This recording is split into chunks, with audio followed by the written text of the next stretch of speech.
Anton Scoro, FiveGrappling, standing next to the man. Seth, what's going on, brother? Big weekend this weekend. It's all right. It's all right. This guy, it's all right. One of the best damn ADCC cards we've ever seen in history. I mean, dude, the stress level's got to be through the roof. We're a day away. Talk to me a little bit about this weekend and what it means for you. I'm not stressed out because I'm not competing. You know, if I was competing, I probably, if I could get someone like, you know, DJ Jackson over here, I wouldn't be stressed at all. You know, maybe if I had to fight Gordon or like somebody that would win, you know, that'd be good. No, I'm just kidding. No, we're almost done with the setup. So like a couple more hours, then it becomes pretty stress-free. And then it's just more about just making sure that everything is working properly, you know, for 3 days and putting together a flawless production. So. Well, and so speaking of flawless production, I mean, obviously, I think that's definitely something that's going to go down tomorrow. But this weekend, like, you guys have had a few guys fall out short notice. But the replacements, that's one thing I wanted to talk to you about. The replacements are stacked. Like, you guys aren't putting just anybody in here. Yeah. Well, I mean, the way that they do the replacements is based on the ADCC trials, right? So we've had a list this entire time of if somebody pulls out, who's the next guy in. Because after we did all the invites, we essentially invited people that didn't do the trials that were the best in the world. And then after that, we had a list of either people that maybe were injured or not available at the time that were now available. And then after that, it was just a list of people. So it's been really easy to replace people, you know, especially when, you know, bitches pull out and then you can just put in, you know, the next available person, because there's actually people that want to compete in this event versus some people that say they want to then pull out 2 days in front of the event. Well, I think I know who you're talking about. We won't mention names, but Dylan Dennis is the one I'm talking about. Well, hey, I won't mention names, but he did. So there you go. One thing I also want to talk to you about is the ladies divisions. 2 divisions plus the absolute. A lot of, I don't want to say backlash, but I think opinions online have been that there's a lot of ladies out there that didn't get the invite or didn't get a chance. Something you guys are going to expand on in the future? Well, I mean, if you just look at it, you know, nobody likes to watch females grapple. I'm just kidding.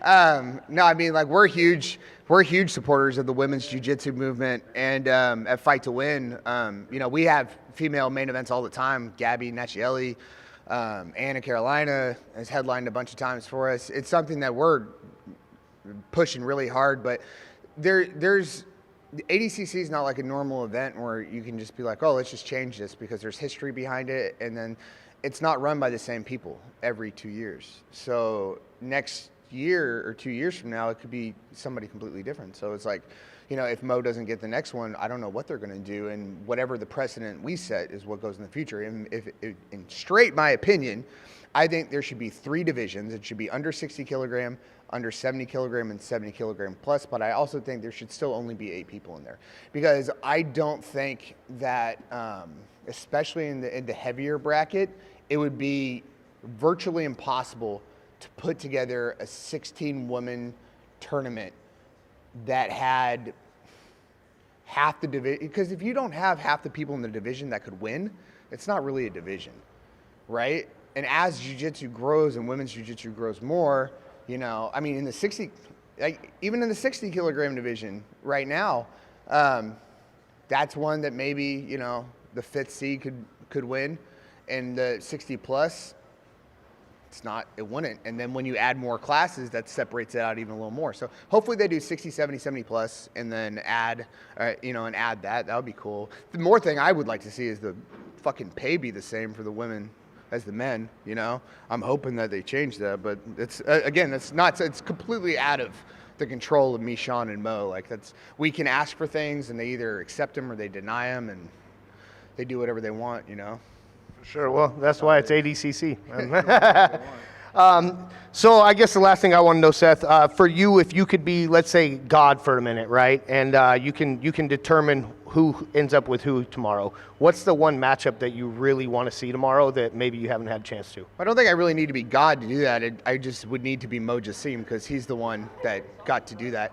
If I could see any one match tomorrow, the only one that really matters is Gordon versus Buchecha.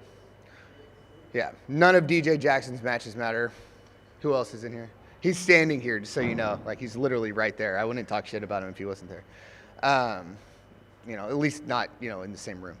But yeah, I think Gordon and Buchecha is really the only male match that really everybody has to see, and then Tiani and Gabby in the female division. Those are like the 2 matches that, you know, if I could have any main event on my show, it would be those 2. Would be the 2 main events I would like to have over any other fight in the world. So.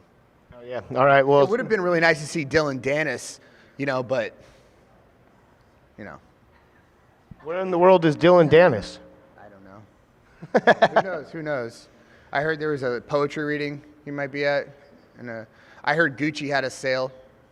So, you know. All right. Before I get out of here, Seth, anything you want to say? No, I'm good. Thank you to Mo Jassim, FiveGrappling, for all the work that you guys did, and all the super rich people in Dubai that paid for half of this. So I don't know any of you, but you guys are great. Thank you, rich people in Dubai. We appreciate you.